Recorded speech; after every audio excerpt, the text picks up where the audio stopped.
Oh, mga brothers, oh. Naka-promo. Oh. Etong Tempest 250. Dadawon ka lang ng 3,000. And then magma-monthly ka lang ng 6,500 for 3 years. So, meron ka na isang performance cafe racer ng Monarch. 250cc makina niyan, mga brad. 6 speed, manual transmission, fuel injected, syempre pa. Diba? Disc brake harap. 4 piston pad caliper yan. Naka-upside down fork yung front suspension. LED yung headlight, mga brother. Oh.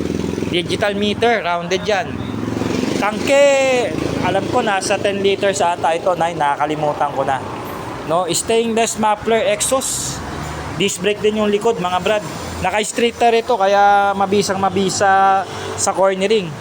No, single setup yung upuan pero pwede nyo angkasan. Nakaka-pay kasi. LED rin ang taillight niyan. So punta na kayo, mga brothers, sa malapit na Skygo branch sa inyo. No? O pwede ko rin kayo i-assist. Kung gusto nyo kumuha ng motorsiklo na ito, panalo. Ganda, oh. Dalawa pa yung horn, di ba? So arat na sa malapit na Skygo at saka Archway Motorcycle. Yan, pwede ko kayo assist yan, mga brad.